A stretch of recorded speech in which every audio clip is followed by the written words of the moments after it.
Santo Deus que está nos céus, muito obrigado, Senhor, mais uma vez, por estarmos aqui reunidos. Agradecemos pela sua misericórdia e sua bondade, agradecemos por essas linhas de reforma, pedimos que ela possa internalizar nas nossas vidas. Pedimos seu Espírito conosco agora, que vamos continuar a história milerita, isso que eu te peço por Jesus. Amém. Durante o intervalo fizeram umas perguntinhas para mim, eu queria simplesmente responder para, se algumas pessoas online tivessem as mesmas perguntas.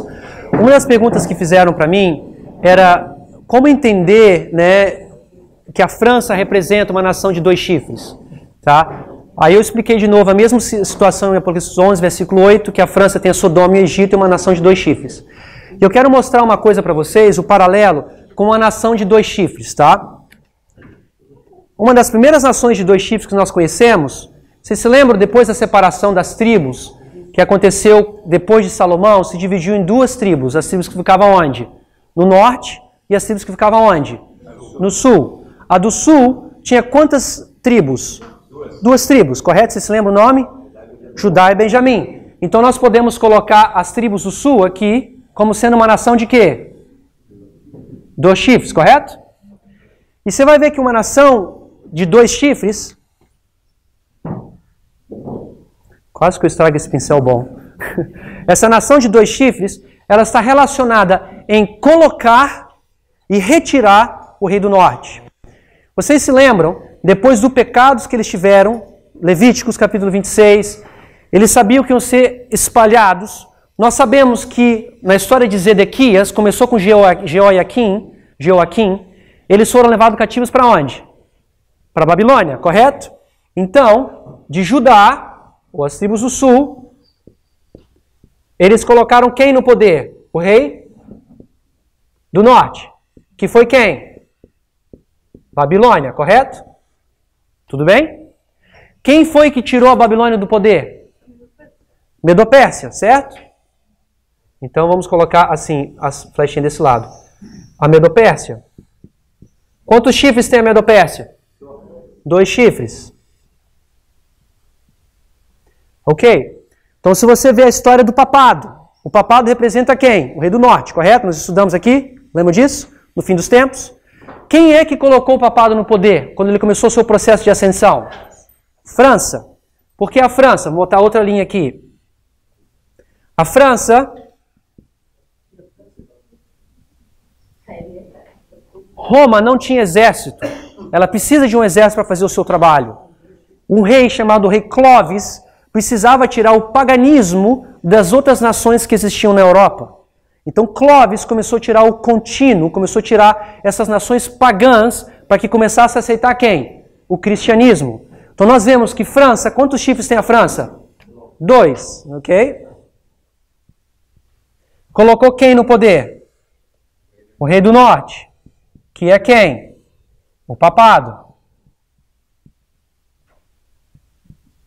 Deixa eu botar aqui embaixo.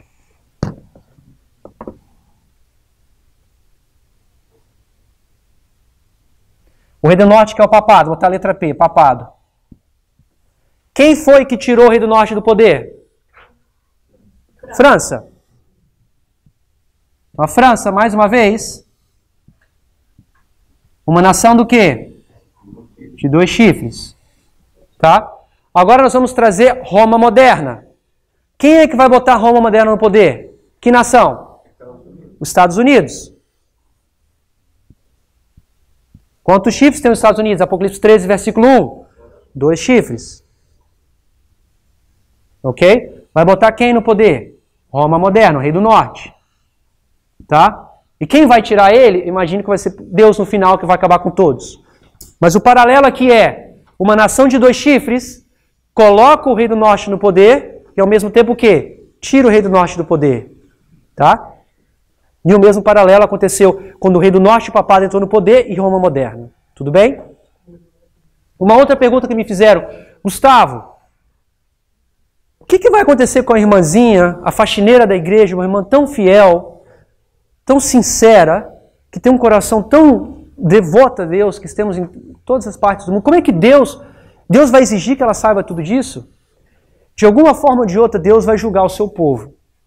De alguma razão, Ele trouxe você aqui hoje, ou trouxe você para estudar isso online.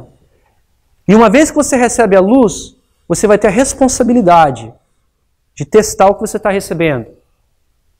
E essa responsabilidade cai em você. Se você não testa, estuda e prova se é certo, Deus vai te cobrar por essa luz que você recebeu. Nós estamos num período onde a meia-noite está prestes a chegar. Deus está começando com um grupo que é pequeno. São poucas pessoas que, se você for ver, se você vê online, quantas visualizações nós temos nas nossas apresentações, são poucas. Mas Deus, as pessoas que Ele está usando, Ele está querendo purificar essas pessoas. E a purificação não é por algo moral, mas é por algo profético. Essas irmãzinhas, essas pessoas que talvez não tiveram oportunidade, eles vão ter oportunidade. Eles são chamados levitas. Os levitas são as pessoas que são o quê? Do povo de Deus, mas que não tiveram a oportunidade de receber. Os que estão aqui hoje, nós somos sacerdotes. Nós recebemos esse chamado. E é uma responsabilidade muito grande. E eu vou explicar o que é esse sacerdote. Então Deus, de alguma forma ou de outra, trouxe você aqui hoje.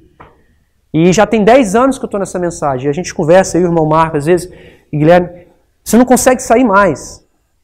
Não tem para onde ir. Porque as coisas que Deus mostra para você, a palavra dele se abre de uma forma tão bonita que não tem como o ser humano fazer isso. Em cada detalhe você vê o caráter dele, ele dando o amor dele para a gente. Então, é uma responsabilidade que cada um de vocês vão ter de receber. Prove. Você não tem que acreditar em mim. Quando eu comecei a estudar essas mensagens, cada livro, cada palestra que eu estudava, me demorava 4 horas, uma palestra de 1 hora. E é difícil. Você não tem muito tempo. Nós temos 1 milhão de coisas para fazer, nós temos que manter o WhatsApp, né? Nós temos Facebook, tem essas coisas que em vários lugares que eu prego. Gustavo, como é que... Eu estou fazendo sermão agora, não sei nem porquê, mas... Gustavo, como é que você tem tempo para fazer as coisas? Eu sou médico, fiz residência nos Estados Unidos, e residência é muito puxada, você trabalha, eu estava falando, 100 horas por semana, agora eu tenho um trabalho particular, não chego a trabalhar tanto, mas eu estou dizendo 80 horas por semana é minha carga horária, né? Entre 70 e 80. Como é que você acha tempo? Eu falo para as pessoas assim, é questão de o que está dentro do seu coração. Porque nós achamos tempo para tudo. Nós podemos perder horas em Facebook, horas em WhatsApp, vendo mensagens que não servem para nada. Mas você tem que tomar uma decisão. No meu tempo livre que eu tenho, se eu estou dirigindo de um hospital para o outro, eu não escuto música no meu carro, eu escuto palestra. Acho que muitos de vocês fazem a mesma coisa. Lá a internet é de graça, né? Não de graça, né? É ilimitado. Mas a gente usa isso. O tempo é muito pouco. Mas se você não dedica o tempo, Deus vai cobrar isso de você. E a gente tem que saber como a gente vai lidar com essa mensagem. Quando eu escolhi essa passagem para vocês de evangelismo, a primeira vez que eu li, eu me arrepiei, me deu vontade de chorar. Porque eu estou vivendo esse tempo do fim. Porque se eu não internalizo essa mensagem, eu posso simplesmente, não vai acontecer agora. A lei dominical vai ser no futuro. A nossa igreja, às vezes, é muito fácil você estar no presente e no futuro. Você vai jogar para o futuro porque não tem commitment, não tem nenhum tipo de compromisso. A gente acha que a Apocalipse 18 vai descer, a gente vai estar no nosso WhatsApp, de repente recebe no WhatsApp, lei dominical passou nos Estados Unidos. É um equívoco mortal. Deus não vai fazer isso. A lei dominical acontece nas escuras. Deus está dando sinais para a gente de todos os lados. E a gente simplesmente não quer aceitar. Então, por que é importante a gente saber isso? Por que é importante saber o tempo do fim? Foi outra pergunta que me fizeram. Porque a gente pode cair no mesmo erro. E se a gente não sabe o tempo da nossa visitação, Deus está dando paciência, está dando ao amor dele. Você, olha, eu vou julgar vocês agora. Está aqui na sua cara para você ver. Você tem que decidir como você quer reacionar com isso. E ele está mostrando para a gente como ele fez em todas as gerações. A sua aprovação começou. Então, como você responde a isso, vai refletir como você vai receber essa mensagem. Vai refletir como você vai se comportar com as suas palavras, com o que você faz, o que você está vendo, o que você está estudando. Então, é isso para mim que é importante a gente entender isso. Porque a transformação não é uma transformação baseada em obras. Eu gosto de contar essa experiência. Eu vou parar de fazer esse sermão aqui. Eu tive muitos anos de dificuldade de vencer coisas pequenas, por exemplo, comer carne. Por anos, eu cresci comendo muita carne, a minha vida inteira, todos nós brasileiros. E antes de conhecer essa mensagem, ia voltar, vindo até você internalizar dentro de você, você faz automático. Eu lembro a primeira vez aquele cheiro da carne, nossa, muito vontade de comer isso. Hoje já não faz diferença. Você sente que as coisas mudam, não é por obras, mas sim pelo entendimento da profecia. Essa é a natureza humana. Não é simplesmente a gente ver, mas a gente tem que transformar o nosso coração. E essa transformação, irmãos, acontece sobre linhas. E as pessoas falam, como é que pode, Gustavo, ser salvo por linhas? Isso é ridículo. Vocês lembram da purificação do templo? Quando Cristo saiu para purificar o templo na primeira vez, em João capítulo 2, ele saiu lá para açoitar. Por quê? Eles rejeitaram, eu vou falar isso nessa palestra, eles rejeitaram o templo. O templo era quem? Quem era a rocha fundamental daquele templo? Cristo. E Cristo, quando vai purificar aquilo, o que ele pega para purificar? Um chicote. Como é que você faz um chicote? Cordas que estão o quê? Entrelaçadas entre elas. O templo estava podre. E Deus usou o quê? Linha sobre linha. Hoje aqui são as linhas sobre linhas. Cristo está demonstrando o caráter dele em todos os lados. Então, quando me fazem essas perguntas, é muito comum essas perguntas. Essa é mais ou menos a resposta que eu tenho. E é uma batalha que a gente tem que não só falar, mas a gente tem que transformar na nossa vida também. Não adianta você falar isso, a sua casa é uma bagunça. Você é uma pessoa que não demonstra amor para os seus filhos, você não cuida da sua família. Todos nós temos filhos, eu tenho filho, eu sei da responsabilidade que nós temos, esposa. A gente tem que mudar interno, para que Deus tenha uma igreja que vai ser triunfante em breve. Essa igreja triunfante vai começar, já está começando a ser erguida. E sabe de onde que vem essa igreja? Daqui, todos nós, onde Deus está purificando. E para purificar essa igreja, transformarmos em Éfesos, nós temos que começar um trabalho interno. E esse trabalho já era para ter começado há muito tempo atrás. Então o que eu sugiro a vocês, peço ao Espírito Santo que limpe essa consciência embotada, que ele possa mostrar as verdades que estão na Bíblia. E lermos a Bíblia com uma outra visão. O meu pai aqui ontem à noite, conversando com ele, meu pai me acompanha em todas essas palestras quase que eu vim para o Brasil. Ele já vê a Bíblia de forma diferente, ele está mostrando os paralelos que ele está vendo, a história de Paulo, e com gozo, com prazer. E é isso que acontece. Antes eu não conseguia abrir minha Bíblia e ler, porque me dá sono, não entendia nada.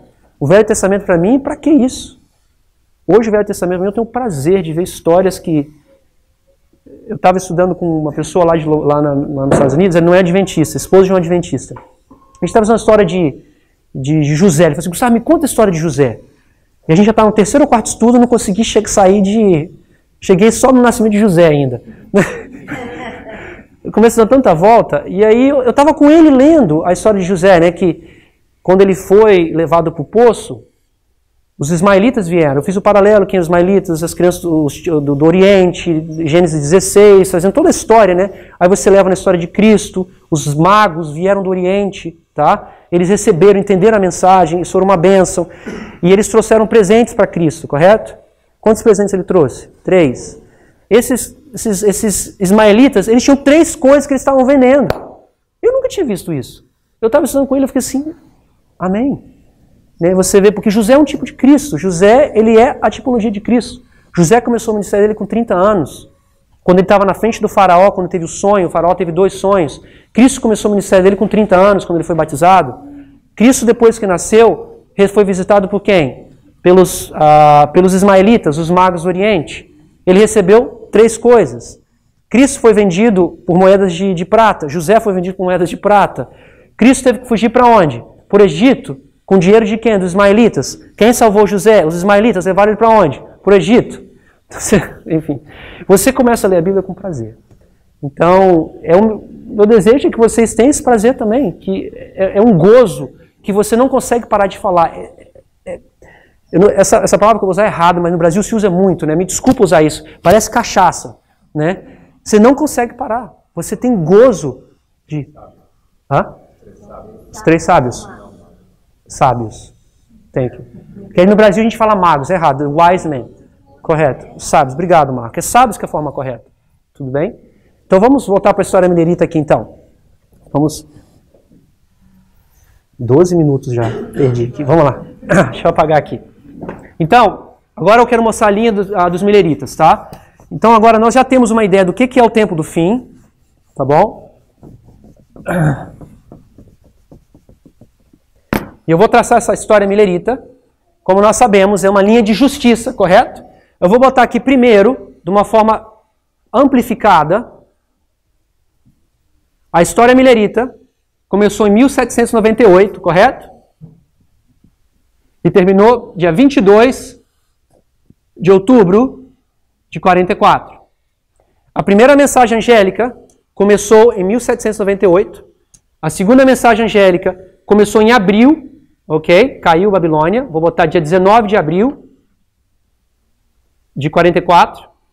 E a terceira mensagem angélica começou a soar depois de 1844, tá bom? Então aqui agora nós vamos tentar ampliar tudo isso daqui ponto por ponto, mas eu não quero que vocês se percam. A primeira mensagem entrou na história, a segunda mensagem entrou na história, mas nós vamos ver que na realidade elas andam paralelas, tá? Mas para ficar mais fácil nós vamos fazer assim. A primeira, a segunda, tá bom? Eu quero trazer o princípio para vocês da purificação do templo. Nós já sabemos que Deus começa a purificar primeiro a sua casa, depois o mundo, correto? Então, um exemplo muito básico que nós vemos isso, irmãos, é a profecia dos 2.300 tardes e manhãs. Se vocês olham aqui a profecia dos 2.300 tardes e manhãs, ela começou no ano 457, certo? E ela terminou em 1844. Como é que nós dividimos essa profecia? Muito bem, nós temos as 70 semanas, correto? Que foi dado para quem as 70 semanas? Para os judeus. E depois nós temos o resto, que são 1810 anos, tudo bem? Para quem? Para o mundo. Primeiro começou com quem? Com Israel, com a casa dele, tá bom? E terminou em 1844 para o mundo. Então aqui, e nesse período, nós vamos ter o mesmo processo. Minha pergunta para vocês, quem era a casa de Israel na época dos mileritas? Muito bem. Como se chamava essa igreja? Não, qual o número da igreja que a gente viu na primeira palestra ontem? Você lembra que número? Era o número 4, Tiatira, Filadélfia. Qual igreja? Sardes. Muito bem. Então começou com qual igreja? Sardes, certo? Então Deus vai fazer uma purificação da igreja de Sardes, o primeiro ponto. Deixa eu botar aqui Sardes. Que eles eram os protestantes. S para Sardes, essa também vai me servir para sacerdotes. Quando Deus julgou essas pessoas, tá? Como você acha que Deus vai julgar? De que forma? Em quantos passos? 3 passos. Deus não muda, correto? Então ele vai ter 1, 2, 3. Tá bom? Depois de Sardes, nós sabemos que as igrejas protestantes rejeitaram a mensagem, correto? E a rejeição começou no ano 1942, eu vou explicar, mas culminou quando? Quando caiu a segunda mensagem angélica, foi 19 de abril. Então Sardes foi o quê? Julgado. Depois disso, qual é a igreja que segue? Filadélfia, correto? Que foram os mileritas, certo? Todos eram mileritas, né? Mas continuaram passando pelas provas. Então eu vou colocar aqui F de Filadélfia. Vou botar preto aqui. F para Filadélfia. E eles vão passar por quantas provas também, vocês acham? 3 provas. Isso daqui, o que nós chamamos disso, irmãos? Fractal, correto? Numa visão geral, nós temos a primeira, a segunda e a terceira, correto? Sim? Só que Deus purifica seu templo 2 vezes quando ele vem na terra. Primeiro ele limpou a sua casa. Qual foi a casa dele? A igreja protestante. Depois disso, os remanentes, ele vai limpar quem? Os que sobraram, que foram a igreja de Filadélfia. Tudo bem? Então nós vemos essas 3 etapas. Com respeito às 3 etapas, irmãos, a primeira mensagem é sempre caracterizada pelo quê? O mistério da encarnação. Ou seja, a divindade se junta com o quê? Com a humanidade. Por que eu posso dizer isso?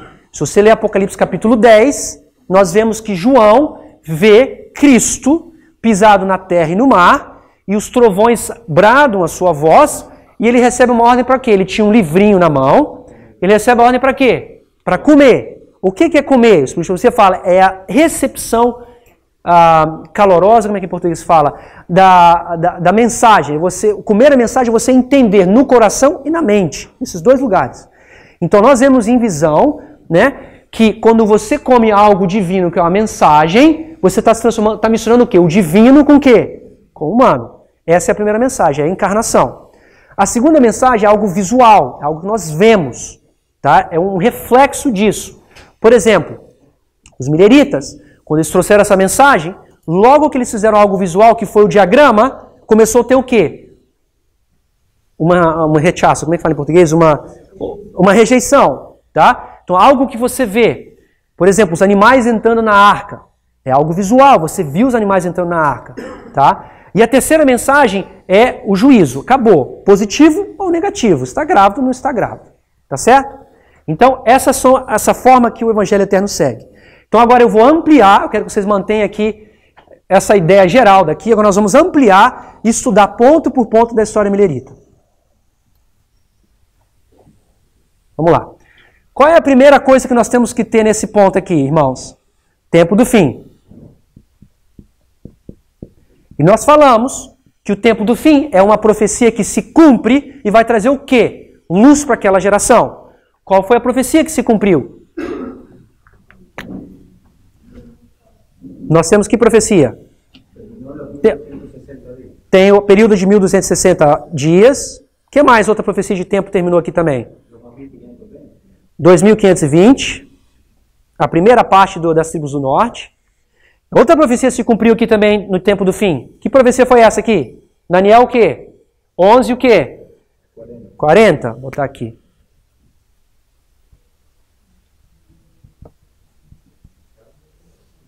Daniel 11, versículo 40, certo? Então nós marcamos esse tempo do fim pelo rei do sul, da França ressuscitada, como sendo que data? 1798. Ok? Tudo bem? Então quando existe o tempo do fim, o povo antes está em escuridão. Qual foi a escuridão que eles estavam antes? A Idade Média, correto? O papado, corrupção da palavra e tudo mais. Deus vai ressuscitar, não vai ressuscitar, Deus vai levantar um pregador, um mensageiro. Nós sabemos que esse mensageiro foi quem? Guilherme Miller. Como é que foi que Guilherme Miller começou a estudar essa mensagem? O Guilherme comentou ontem, Guilherme Miller comentou ontem. Ele pegou a Bíblia dele e o que mais? Uma concordância, da Credence. Só isso, não tinha iPad, não tinha aplicativo da Ellen White, não tinha nada. E com aquilo ali, ele conseguiu estudar e ele chegou no ano de 1018.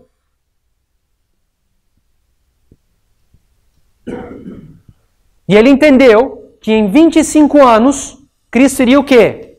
Voltar. Naquela época ele achava que era 1843, tá? Mas em 25 anos iria voltar. Eu vou botar aqui, dia 22 de outubro de 44. Isso daqui, irmãos, o ano de 1818 marca o aumento do conhecimento, como nós marcamos. Essa pessoa, Guilherme Miller, começou a entender que Cristo iria voltar. E o que trouxe para ele essa mensagem? Ele teve uma chave profética, correto? Qual foi essa chave profética? Essa chave profética é o princípio do quê? Um dia igual ao quê? Um ano. Esse aqui, irmãos, é o lema, é o tema desse movimento reformatório. E nós sabemos que ele encontrou isso em Números capítulo 14, versículo 34, e também encontramos em Ezequiel capítulo 4, 6. Então, que interessante você pegar o princípio desde o começo, esse entendimento das profecias que ele teve, em Números 14, versículo 34, ele se baseou no começo de Israel. O que aconteceu? Eles foram lá os espias, vocês lembram disso? Ficaram lá 40 dias, mandou um representante de cada tribo. Quando eles voltaram, o que aconteceu? 10 deles falaram o quê? Não dá pra gente entrar. E 2 deles, que foi Josué e Caleb, falou o quê? Dá pra gente entrar. Então, com essa rebelião, Deus falou assim, ok, por causa dos seus pecados, vocês vão pastar no deserto quanto tempo? Um dia que você passou lá naquele lugar vai ser igual a um ano. Vocês vão passar 40 anos aqui. Isso foi no quando? No começo de Israel antigo, certo? Quando você vai para Ezequiel, capítulo 4, versículo 6, você vê o final da história. Ezequiel também fala, porque já estava para eles serem invadidos pela Babilônia. Então estava falando do tempo que eles iam ser cativos, tudo bem? Então ele está falando o começo de Israel e o final. E nós vimos que os 10 mandamentos são 2 tábuas, que nós temos 4 mandamentos, e quantos mandamentos no outro? 6. E um dos princípios básicos num dia igual ao ano se encontra onde? Ezequiel 4, versículo 6. Tá bom? Então, Guilherme Miller, em 1818, ele já formalizou assim, ele já chegou ao entendimento quase que completo dos seus estudos. Ele falou que em 25 anos iria voltar, Cristo iria voltar. Existia um aumento de conhecimento. Estava formalizado por uma pessoa. Ele era a pessoa desse movimento. O segundo marco que eu quero marcar para vocês aqui foi o ano de 1831 e 33. No ano de 1831, o Guilherme comentou isso na primeira palestra dele, quando você volta para trás 220 anos, 1831 foi quando Guilherme Miller publicamente, ele escreveu, ou falou numa rádio, Marco, 831, Guilherme Miller escreveu um artigo em 31, não foi? Foi o primeiro artigo que Guilherme Miller escreveu publicamente, falando que Cristo iria voltar. Que em 1818 ele entendeu por conta própria, tá? 1831 ele escreveu publicamente. Então você vê a formalização da mensagem. Mas também nós marcamos o ano de 1833, se chama formalização, tá? Por que 1833? Ele recebeu as credenciais dele. Além de receber as credenciais, foi quando as estrelas, teve aquela chuva de estrelas de meteoro, que todos nós lembram, acho que foi em novembro que aconteceu isso. Teve a chuva de meteoros e eles marcaram como a formalização da mensagem. Mas eu quero voltar aqui na data de 1831. Se você vem aqui em 1831 e você volta 220 anos, você chega no ano 1611. Nós sabemos que o número 220 significa restauração. Por que significa o número restauração? Se vocês se lembram, de 1800, aqui ó, 457, nós temos o 2520. Um deles começa no ano 723 e o outro começa em que ano aqui? 600 e quê? 77. O 677 fala o espalhamento do povo. No ano 457, a restauração do quê? Do santuário, correto? Então nós vemos que a diferença de data de 677 a 457 tem quantos anos? 220. O número 220 significa restauração.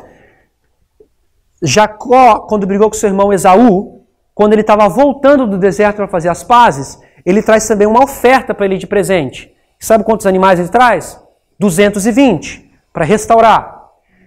Isso é uma história que eu descobri no nosso grupo lá nos Estados Unidos. Nós estávamos estudando profecia e esse rapaz estava fazendo um doutorado em genética. E ele trouxe um livro para mim. Falou assim, Gustavo, olha que interessante isso aqui. Aí um livro de genética fala sobre as células troncos. As células troncos são as células que têm a capacidade de se diferenciar em qualquer tipo de célula. E aí no livro de genética estava dizendo que as células troncos são vários tipos de... Não, tem uma célula tronco e ela se diferencia em diferentes tecidos. Por exemplo, essa daqui vai se transformar em células do fígado, células do rim, células disso, células daquilo outro. E sabe quantas células se diferenciam? 220. Eu acreditei naquilo também. 220. Então, o número 220 significa restauração. O que aconteceu em 1611? 1611, o papado recebeu uma ferida mortal. O rei da Inglaterra, King James, o rei Tiago, traduziu a Bíblia para o original em inglês. 1611. E essa Bíblia foi uma das Bíblias que tem mais fidelidade com o original. E se vocês lerem antigamente o que dizia essa Bíblia, fala assim, uma ferida mortal para o Papa. Antigamente dizia a capa, tá? Então, só que com o passar dos anos, essa Bíblia foi usada para fazer reforma. As pessoas usaram isso à igreja primitiva. Mas o que aconteceu com o tempo? Lembra eu falei que a prostituta vai ter suas filhas? O que ela começou a pegar suas filhas de volta, correto? E começou a introduzir suas doutrinas, mortalidade da alma e tudo mais. Só que em 1831, Deus quer restaurar a veracidade de quem? Da Bíblia. E como ele vai restaurar essa veracidade? Através do princípio um dia igual ao ano, correto? Deus usou Guilherme Miller para trazer essa mensagem e mostrar que o tempo do fim chegou. Entenderam? Na restauração. Então, tem mais um 220. Alguém lembra? Esdras. Netineus. Esdras, quando saiu de Babilônia, ele saiu no primeiro dia do primeiro mês, nós vamos estudar isso ainda, e ele saiu, ninguém foi com ele. Você imagina, ele saiu para reconstruir o quê? Jerusalém, especialmente o quê? Os muros e o que mais? O templo, correto? Quem que pode trabalhar no templo? Quem que poderia trabalhar no templo? Levitas, correto? Quando ele saiu, quem que não foi com ele? Levitas. Como é que você vai fazer o mandado de Deus se não tem a pessoa que pode trabalhar? Então, quando a gente estuda lá o capítulo 8, ele conta que ele esperou 3 dias, ele teve que tardar depois que ele saiu. Ele teve que esperar no rio Ava, e lá mandou chamar de novo. Vamos lá, chama lá os levitas, manda sacerdote e tudo mais. E quando voltou, além de ter vindo os levitas, vieram 220 netineus. Os netineus, eu sempre tentei entender de onde que eles eram. Não sei se não é descendente de Samaria, eu não sei. Eles eram um povo que eles são usados com... Ah, lembrei. Teve uma história da Bíblia que eles enganaram. Eles enganaram quem? Para quem que eles enganaram? Os gideonitas. Enganaram, e ao enganar, eles se transformaram como escravos para cuidar das outras coisas. Então vieram 220 netineus para ajudar na reconstrução. E 220 também, os netineus é um símbolo dos trabalhadores da 1/10 hora. Nós sabemos que Deus julga primeiro a sua casa, depois o mundo. A história do mundo também na parábola dos trabalhadores. Chega um trabalhador 1 hora, todo no começo, e chega aquele no finalzinho. E todo mundo recebe o quê? O mesmo salário. Então os netineus é um símbolo desses trabalhadores da 1/10 hora. Então, é um outro símbolo dos 220. Tá bom? Então, continuando aqui...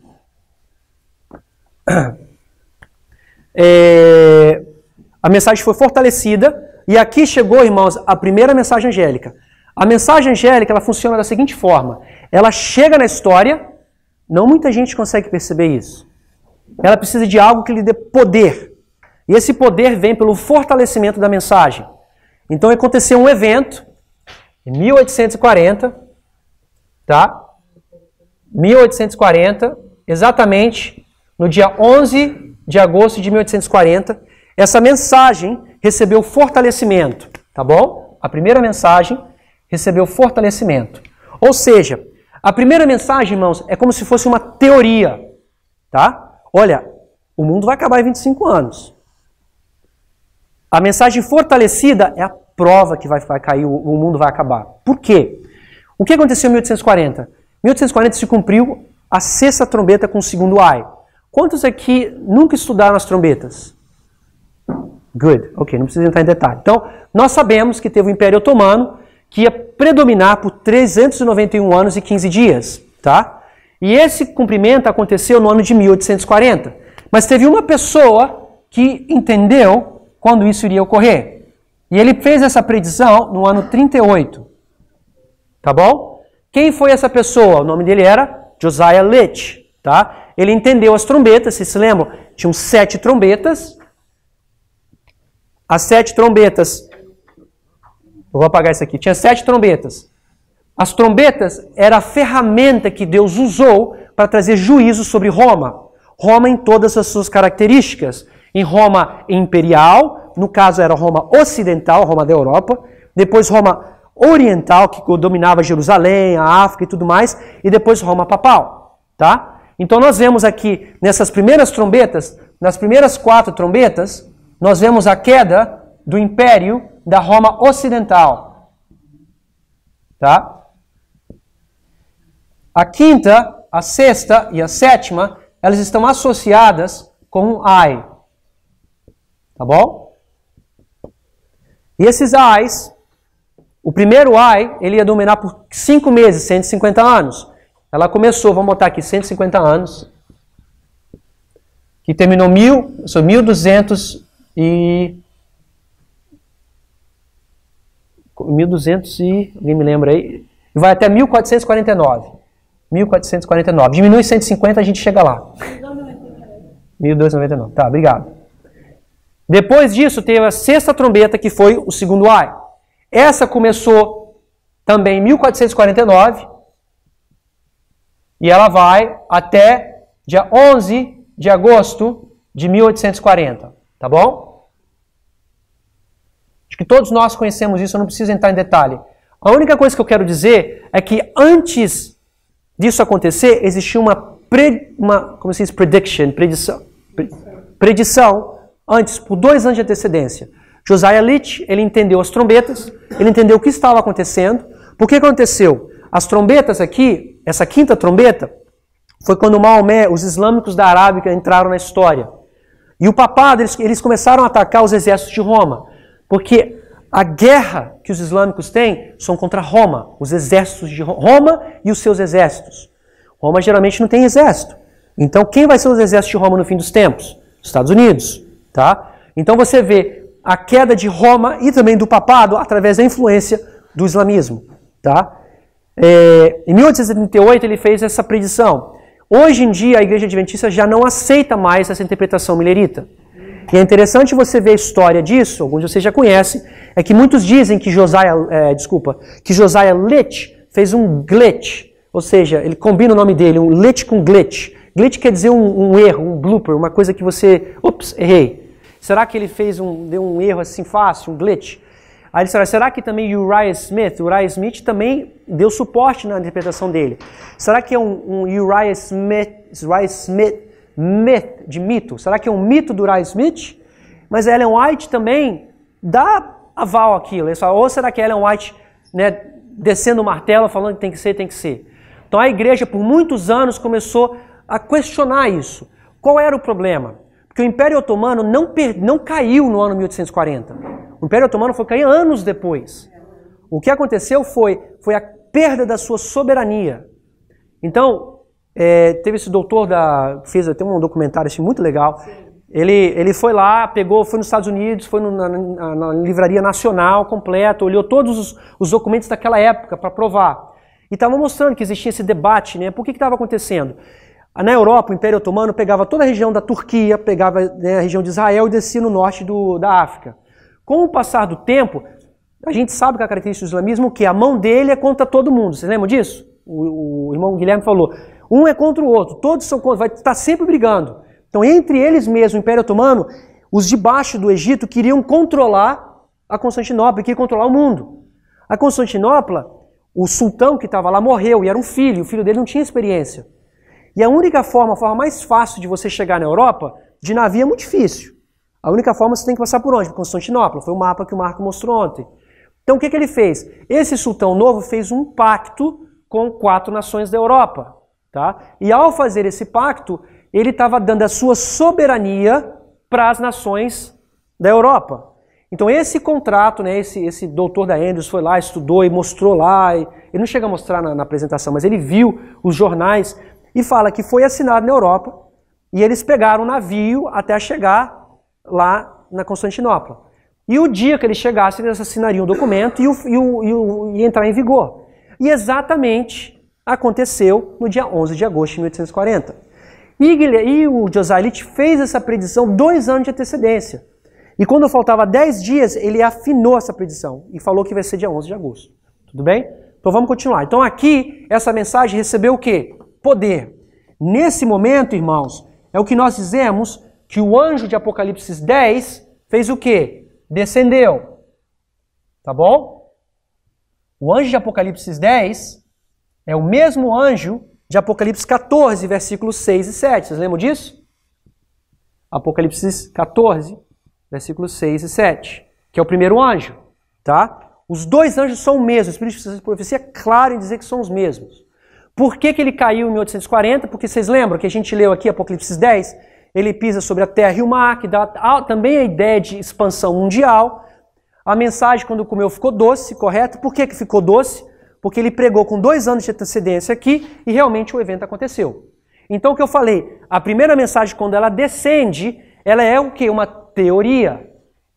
Mas quando ela se confirma, ela mostra o quê? A teoria está correta. Ela confirma a prova. O evento está certo. Então, a partir daquele momento, o povo começou o quê? Já ser testado, mas o teste realmente está seguindo. Então, nós vemos aqui que Deus vai começar a julgar o seu povo. Eu vou marcar mais um ponto aqui no meio. E eles vão passar pelo Evangelho Eterno. 1, 2, 3. E nós sabemos que quando Guilherme Miller pregava, quase ninguém aqui acertava essa mensagem. Depois desse fortalecimento, milhares de pessoas entraram. E essa mensagem foi levada para todos os lados missionários. Tudo bem? E aí, com o passar do tempo, eles falaram, Guilherme Miller, você tem que tirar o if, você tem que tirar o se da sua mensagem. Não tem que fazer mais isso. Nós temos que entender e fazer o quê? Botar claro para as pessoas ver. Então, o diagrama de 1842, ou 43, que eles chamam, porque marcava a data de 43, foi feito. E quando isso acontece, a segunda mensagem, nós vemos que os inimigos começam a atrapalhar a mensagem. Então, em 1843, as igrejas protestantes já começaram a fechar as portas para Guilherme Miller. E um dos argumentos era, como é que você pode pregar isso se ninguém sabe a hora que Cristo vai vir? Você não tem condição de fazer isso. Então começou a ter todos esses argumentos com respeito a Guilherme Miller. Tem uma palestra muito interessante sobre as tábuas de Abacuque capítulo 2, entender que contexto estava, quem sabe a gente pode estudar isso de noite, se alguém quiser. Mas essa mensagem, nós começamos a ver o quê? Quem aceitou essa mensagem começa pelo processo do quê? Do pecado, da justiça e do quê? Do juízo, correto? Mas também nós sabemos que vamos ter o quê? Alguém que vai cair, certo? Porque você, ao mesmo tempo, você tem a queda da Babilônia. Então a mensagem está indo, alguém vai cair, certo? A segunda mensagem é um reflexo. Eu estou fazendo, como se diz, um fractal, estou bem dentro, tá? Estou dentro aqui da história desse período, onde quem foi julgado? A igreja protestante, a igreja de Sardes, tá bom? A igreja protestante. Ao rejeitarem essa mensagem e fecharem as provas, eles já não vão se beneficiar de qual? Da terceira mensagem. Então, eles esperavam que Cristo iria voltar em 1843. Mas Guilherme Miller começou a entender os calendários e começaram a entender duas coisas sobre a tipificação. Especialmente, não foi Guilherme Miller, ele só deu o primeiro entendimento, mas veio uma outra pessoa, que é chamado quem? Samuel Snow. Ele achava, Guilherme Miller, que ele viria até março, final de março ou abril de 1844. Tá? Quando Cristo não veio, que era para ser no dia 18 de abril, teve o primeiro desapontamento. Esse primeiro desapontamento nós marcamos com a data, né, no dia 19 de abril de 44. Tá bom? Nesse momento, nas minhas suas apostilas ali, vocês vão ver, Ellen White fala, quando teve esse primeiro desapontamento no verão, se cumpriu o quê? O tempo de tardança e que mais? As igrejas protestantes tiveram uma queda o quê? Moral. Se transformaram em quê? Em Babilônia. Então ela diz aqui que a segunda mensagem chegou na história. Vou botar o A para chegar, tá? Porque as igrejas caíram, se transformaram o quê? Em Babilônia. Só que as igrejas começou um processo de queda. Ela só vai cair formalmente quando? 22 de outubro de 1844. Lembra que Primeiros Escritos, página 55, ela diz: aqueles que não andaram com Cristo espiritualmente por lugar santíssimo e continuaram ainda, né, olhando para o lugar santo, Satanás o quê? Está aceitando as orações deles. Então, essa igreja protestante começa a cair dia 19 de abril de 1844. Vocês se lembram, os Estados Unidos tem quantos chifres? Um chifre que é chamado de quê? Protestantismo, correto? E o outro republicanismo. Então, o primeiro chifre dos Estados Unidos começou a cair de 19 de abril de 1844. Depois disso, eles tiveram o primeiro desapontamento, eles tiveram o tempo da tardança. Dessas milhares de pessoas que estavam, vários já saíram. E depois deles saírem, eles começaram a estudar. Existia um período que eles chamavam o período de fanatismo. Várias ideias malucas começaram a acontecer. Muitas pessoas começaram a ter ideias que não tinham nada a ver, e fanatismo para tudo qualquer lado. Então, até que chegou um evento que foi o Clamor da Meia-Noite. Eu estou botando isso aqui numa visão grande. O Clamor da Meia-Noite, que aconteceu no dia 15 de agosto de 1844, onde a mensagem foi levada por Samuel Snow para as pessoas que estavam nesse acampamento de Exeter. Samuel Snow chegou lá no dia 14, a cavalo, e lá ele fez pregou no primeiro dia que ele chegou e pregou de volta no segundo dia para as pessoas escutarem. E esse foi o clamor, essa mensagem que trouxe ímpeto para o movimento. Tá? E essa mensagem foi aquela visão que Guilherme leu ontem. Eles andando por aquele caminho, o que iluminava por eles atrás? A mensagem do clamor da meia-noite. Tudo bem? E depois disso, eles tiveram o desapontamento. Mas se aqui eu tenho, Deus está fazendo a primeira purificação, o que nós vamos ter aqui do outro lado? A segunda purificação, correto? Então nós vamos ter que passar por quantas etapas? 3 etapas. Vai ser 1, 2, 3. Mas nós sabemos que dentro daquele período mesmo, existia um outro evangelho eterno aqui dentro. 1, 2, 3, com os fanáticos. As pessoas que sobraram no primeiro desapontamento, entre eles começaram a ter desavenças. Samuel Snow começou a trazer a mensagem e muitos deles rejeitaram. Então, no clamor da meia-noite, você vê a queda de um outro grupo que cai. Estão entendendo? E as pessoas que sobraram aqui do clamor da meia-noite são os que vão chegar até quando? Dia 22 de outubro. E aqui do clamor da meia-noite nós vamos ter de novo 1, 2, 3. Tudo bem? E depois do 22 de outubro nós vamos ter o grande desapontamento. Tá certo? Então, mais ou menos, essa história milerita numa visão geral. Agora, eu quero entrar com vocês em Esdras 7 e 9. Dá pra gente falar um pouco. O que mais que eu poderia falar disso daqui? Segunda purificação. Ok. Vamos falar um pouco aqui sobre Esdras 7 e 9. Quando começou a ter essas desavenças, eles não entendiam. Samuel Snow, o irmão Marcos vai falar, ele escreveu várias cartas, tá? E essas cartas foram entendidas como, como pode dizer, são 7 trovões de Samuel Snow, tá? Que o irmão Marcos vai estudar com vocês. Mas essas cartas, que começou primeiro com Guilherme Miller em 1843, a primeira que ele escreveu foi em fevereiro, Samuel Snow. Ele vai escrevendo de forma progressiva até chegar a um evento para dizer que Cristo iria voltar. Ele se baseou em vários estudos para dizer que a data mudaria para o dia 22 de outubro de 1844. Um deles, ele se baseou nas tipologias, nas festas judaicas. Você se lembra das festas judaicas? Nós tínhamos festas na primavera e festas o quê? No outono. As festas da primavera eram 4 festas, você se lembra? Tinha Páscoa, depois da Páscoa você tinha o quê? Pães ázimos, você lembra? Primícias, depois você tinha o quê? Pentecoste, lembra disso? Aí depois você tem as festas do outono. Então ele falou assim, peraí, Cristo quando veio, ele morreu na primavera. Cristo foi o quê? O Cordeiro Pascual. Então Cristo cumpriu qual festa? A da primavera. Agora nós vamos cumprir qual festa se o santuário vai ser purificado? Outono. Porque se o santuário vai ser purificado de acordo com Daniel 8,14, que festa que fazia expiação? Que dia era o dia da expiação? O 10º dia do quê?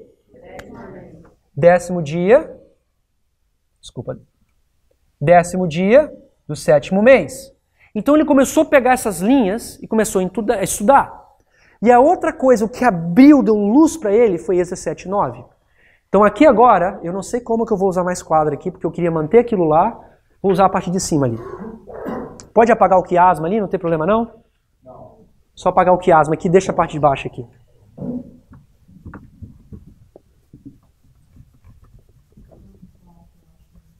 Se tiver um paninho seria melhor. E uma coisa, irmãos, o estudo de Esdras 7 e 9, nós temos horas e horas de palestra sobre isso. Eu não tenho como abordar tudo. Então, minha sugestão é que vocês possam voltar no nosso site. Lá tem várias palestras, vocês podem ver com mais calma, mais detalhe, tá? Então, Esdras 7 e 9. Esdras 7, capítulo 9. Opa, tá molhado aqui. Vamos abrir nossa Bíblia em Esdras capítulo 7 e 9. Aqui, nós vamos ver que Esdras... Vamos lá. Pois no primeiro dia do primeiro mês foi o princípio da partida de Babilônia, e no primeiro dia do 5º mês chegou a Jerusalém, segundo a boa mão do seu Deus sobre nós.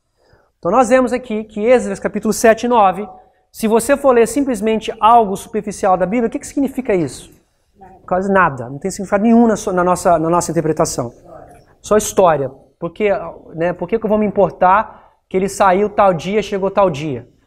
É isso que vem a forma de linha sobre linha. Tudo na Bíblia tem o seu devido lugar, tudo na Bíblia tem a sua devida posição, que Deus quer que a gente saiba por que ele colocou lá. Então ele fala que ele saiu da onde? Irmãos, onde que ele estava? Babilônia. Ele foi para onde? Jerusalém. Por que ele saiu da Babilônia, irmãos? De um decreto, correto? Quem foi que deu o decreto? O Esdras está vivendo em que período do rei? Que rei que era esse? Artaxerxes. Espera aí, já está no 3º decreto, né? Então ele está aqui, no 3º decreto, correto? Artaxerxes. E antes dele já teve quantos decretos? 2. Nós tivemos Ciro e Dario. Mas o que aconteceu com os outros decretos? Eram parciais. As pessoas não conseguiram terminar. Tiveram que, no segundo decreto de Dario, mandar lá as pessoas, Zacarias teve que vir para fazer a construção do templo, entendeu? Porque não estavam terminando. E agora Esdras fala com o rei Artaxerxes, fala assim, olha, lembra, né? Ciro deu, Dario deu, deixa a gente voltar. Então ele volta na mão com que decreto? Terceiro decreto na mão, tá? E ao voltar, ele sai no primeiro dia do primeiro mês, tá bom? E ele chega no primeiro dia do quinto mês. Tudo bem? Ao chegar lá, a situação não estava completamente organizada. Em Esdras não se diz por que ele escolheu aquela data, 10º dia do sétimo mês. No capítulo 7, versículo 9, não menciona nada disso. Ele escolheu essa data até ter a organização e ter a primeira festa, tá? Então vamos botar aqui a expiação, tudo bem? Que foi no 10º dia do sétimo mês. Então quando você vê esses calendários e você vê a explicação meses proféticos, nós temos 4 meses que vêm daqui, são 120 dias, tá? Ou 4 meses, ou 70 dias. Tudo bem? 70, nós também podemos transformar isso em quê? São 2 meses de quanto? De 30, correto? Com mais 10 dias. Na Bíblia, nós também podemos usar meses inclusivos. Ou dias inclusivos, desculpa. Por exemplo, Cristo fala, eu vou morrer, em que dia que eu vou ressuscitar? Que dia que ele morreu? Sexta de tarde, às 3 da tarde. Domingo é o terceiro dia? Não, mas ele contou aquele dia como o quê? Sexta, primeiro dia, dia inclusivo, primeiro dia, sábado, segundo dia, domingo, terceiro dia. Então a mesma coisa. Então esses 70 dias aqui pode ser também o quê? 3 meses, certo? 3 meses. 120 dias pode ser também o quê? 4 meses, tá? Então nós vamos começar a pegar esses símbolos, essas coisas, esses paralelos, e nós vamos aplicar para os nossos dias de hoje, tá? Porque o tema da história milerita é o quê? Um dia igual ao quê? Um ano. A nossa história é o quê? Repetição de quê? Eventos. Então nós temos que pegar os eventos e buscar na Bíblia com uma visão profética o que eles significam para a gente.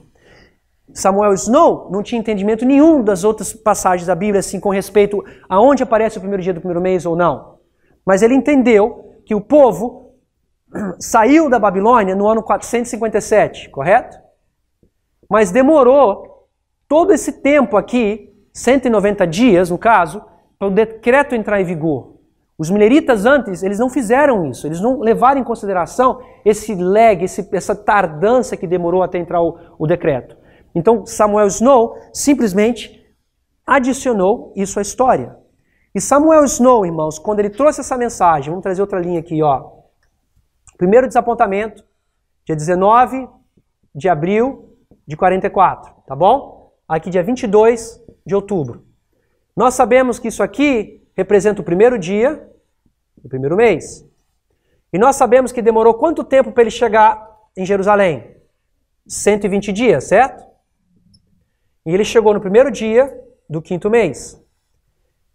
Na história literal da história milerita, esse primeiro dia do primeiro mês bate exatamente com o primeiro dia do primeiro mês da história da Babilônia. E isso no calendário gregoriano representava o dia 19 de abril. Eles tiveram que usar o calendário cariático.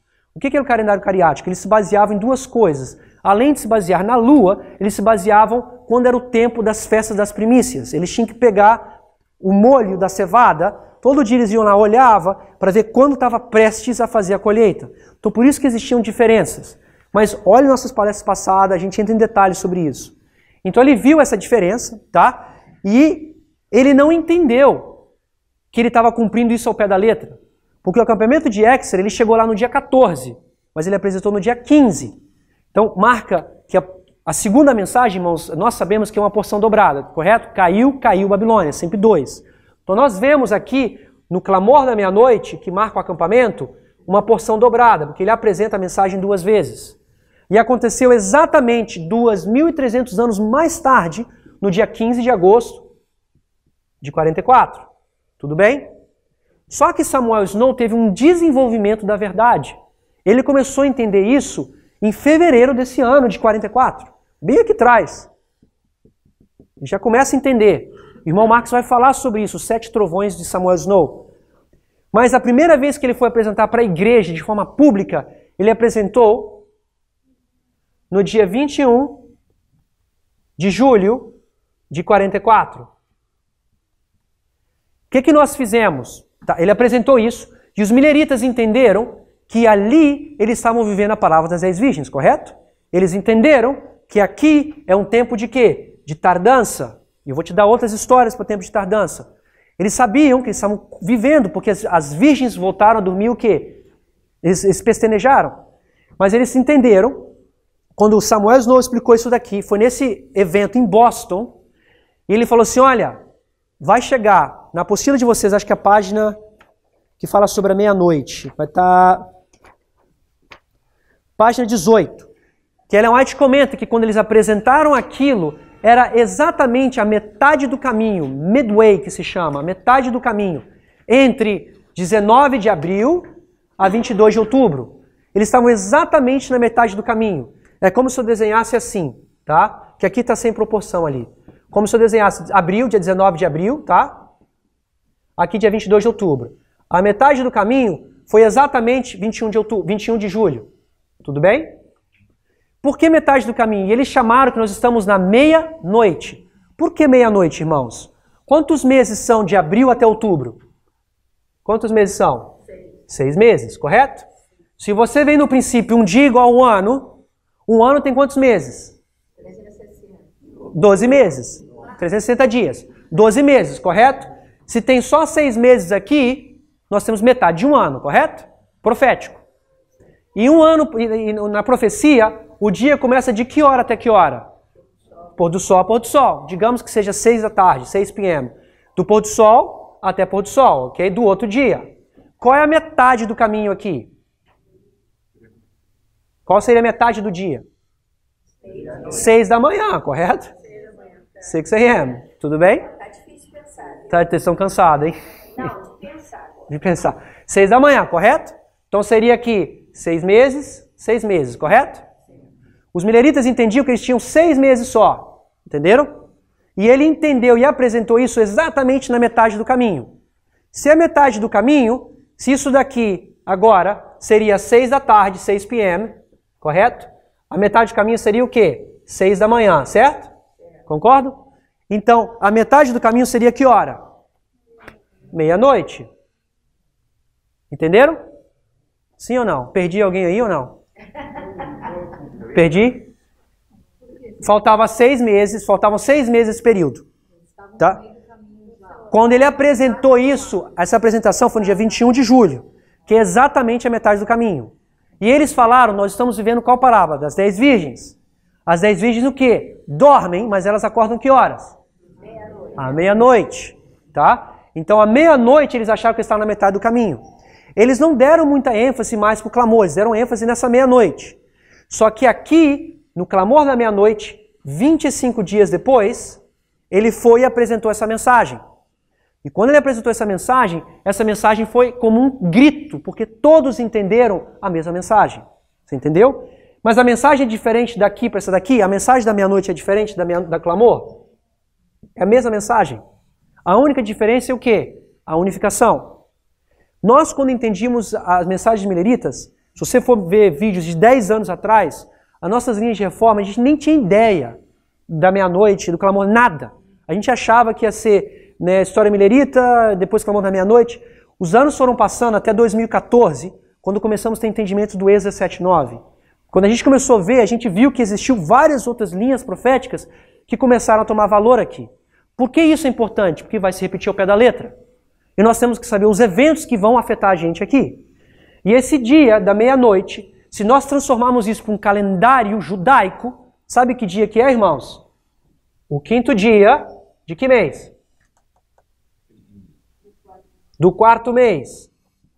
O dia 21 de julho do calendário gregoriano, nosso calendário, é equivalente ao 5º dia do 4º mês. Tá? Então, quando você olha na Bíblia, aí nós começamos a estudar isso em 2014. Ok, vamos agora procurar qual o significado de tudo isso?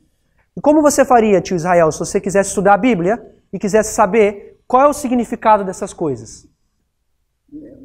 Lendo a Bíblia. Mas como é que você ia ler? Vamos lá, eu quero saber o que significa o primeiro dia do primeiro mês. Você ia fazer o que com a Bíblia? Como você faria? Você ia buscar na Bíblia, mas como é que você ia buscar? O que você ia buscar na Bíblia? Na concordância. Isso, e na concordância vai mostrar o que para você? A palavra primeiro dia do primeiro mês, você vai procurar onde? Em todos os lados da Bíblia. Foi exatamente isso que o ministério começou a fazer. Porque a gente viu que esses eventos se cumpriram aqui, mas vai se repetir na nossa história. Então, por exemplo, você abre Esdras, capítulo... Vocês estão só montar em Esdras já, né? Capítulo 10. Capítulo 10, versículo 16 e 17. A gente não precisa ler, mas eu vou contar a história para vocês. Lá tem uma história onde depois que eles saíram da Babilônia, tá? Eles saíram, estavam o quê? Eles eram da Babilônia? Não. Mas eles viviam onde? Na Babilônia. Você acha que depois de 70 anos sua esposa vai ser da onde? Da Babilônia, provavelmente. Eles chegaram lá, isso foi literal, eles tiveram um problema sério para resolver. Como lidar com as mulheres estranhas que estão no meio da nossa congregação? Porque eu sou judeu, casei com uma pagã. E Deus falou o quê? Nós queremos reconstruir quem? Jerusalém. E qual foi a ordem que ele deu ali? Esdras se juntou com os profetas e falou assim, olha, vocês têm que separar completamente. Porque eu não quero isso. Se você for pensar numa visão moral, então no primeiro dia do primeiro mês, se você for ler versículos 16 e 17, ele separou as mulheres babilônicas, mulheres estranhas da congregação. Mas peraí, que Deus é esse? Minha esposa, meu filho, vai separar a minha família? Você acha que isso é um Deus de amor? Mas quando você vê profeticamente, no primeiro dia do primeiro mês, o que aconteceu na história literal milerita? Mulher significa o que profeticamente? E essa mulher é da onde? Babilônica. Aqui eles passaram pelo primeiro desapontamento, correto? A igreja de Sardes fugiu, as igrejas protestantes. Começou a selecionar o povo, correto? Eles rejeitaram a mensagem. No primeiro dia do primeiro mês, quando as portas foram fechadas, quando Babilônia caiu, as pessoas que estavam na história milerita tiveram que decidir. Eu continuo agarrado com essa mulher, com essa doutrina babilônica, ou eu continuo com esse movimento que está aqui? Está entendendo? Então eles tiveram que tomar essa decisão de doutrinas.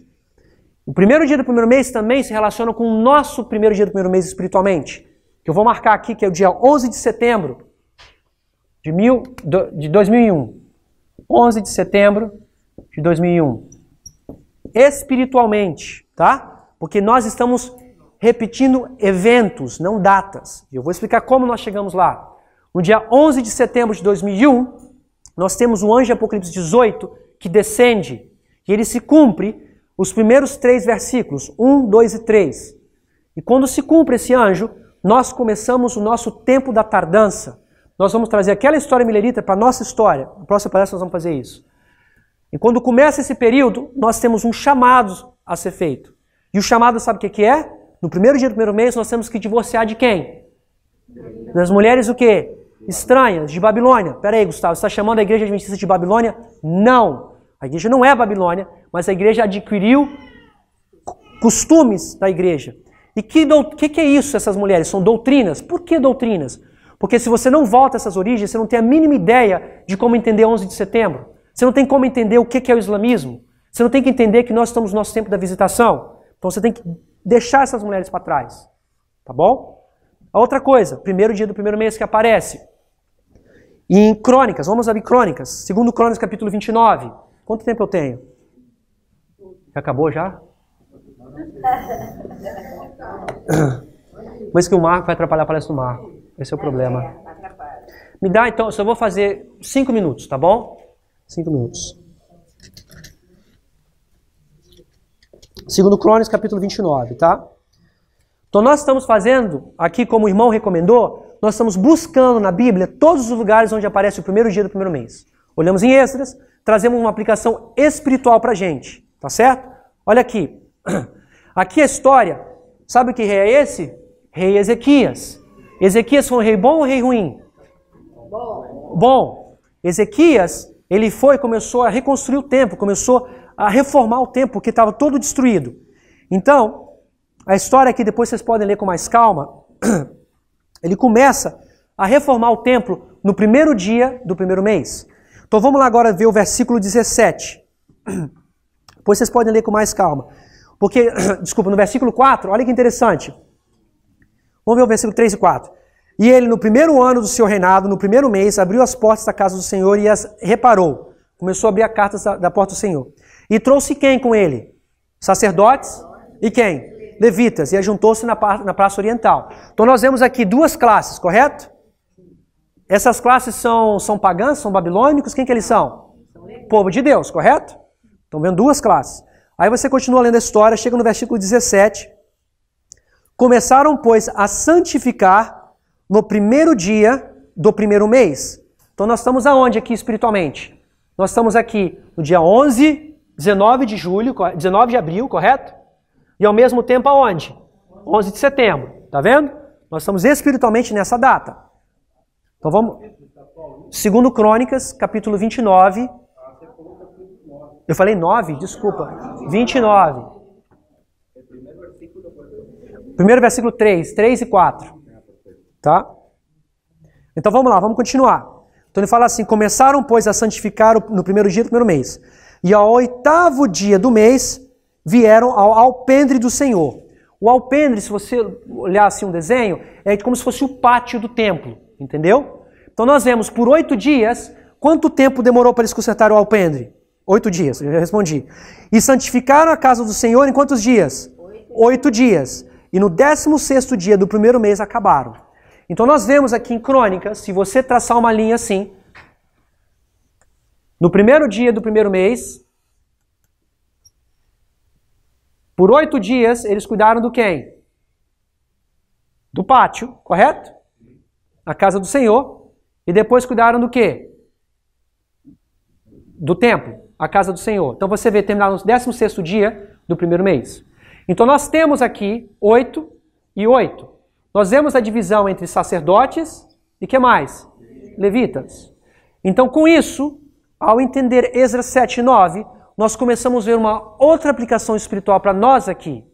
Que Deus vai purificar a casa de Israel primeiro, mas dentro da casa de Israel existe um povo, que é o sacerdote, que tem uma responsabilidade, digamos, sei lá, maior, que recebeu a mensagem mais cedo, que vai ser julgado, correto? E depois vai ser quem? Os levitas. A pergunta que me fizeram, o que acontece com aquela irmã fiel que cuida da igreja, que não tiveram a oportunidade de escutar, que grupo vocês acham que eles vão estar? Os levitas.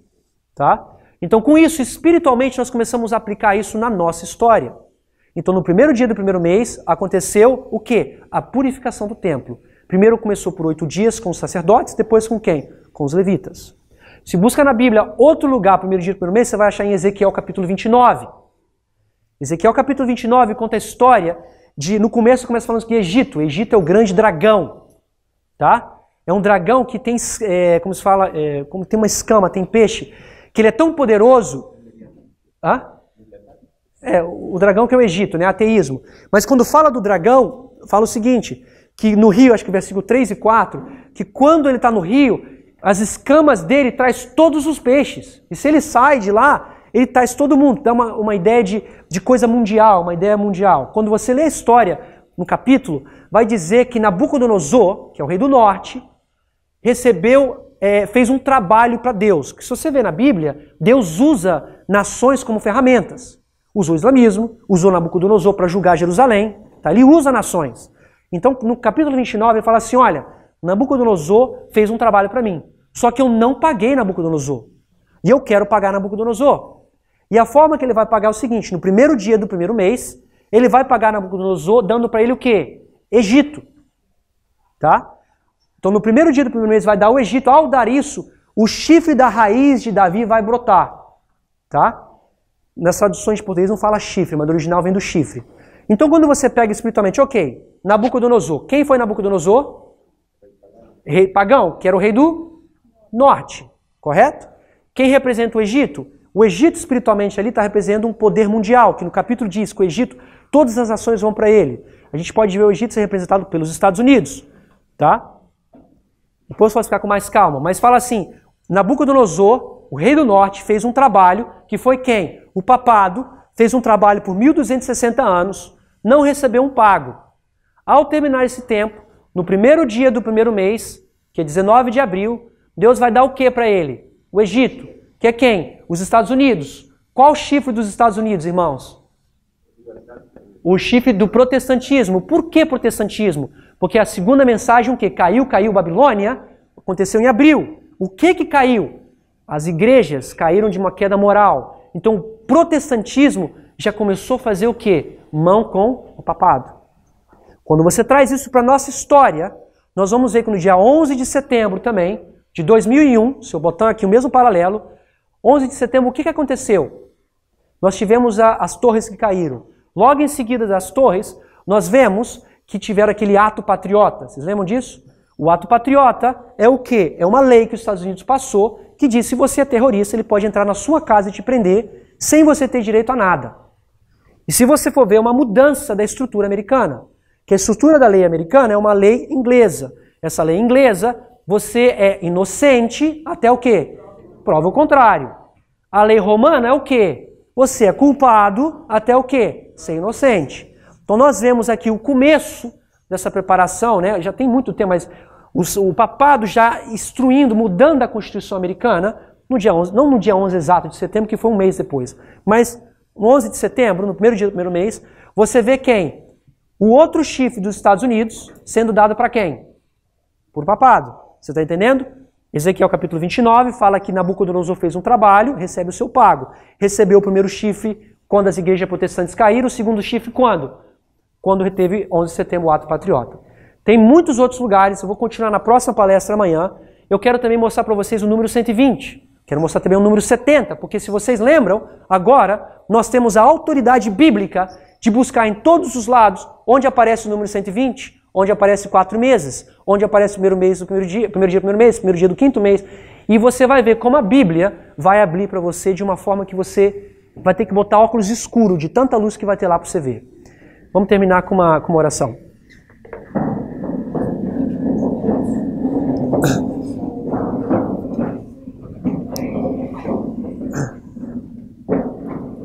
Querido Deus que está nos céus, muito obrigado pela sua misericórdia e bondade, porque podemos ver essas histórias que às vezes parecem números, parece muito difícil de aprender, mas na realidade tudo isso foi programado e você está de uma forma simples explicando para a gente.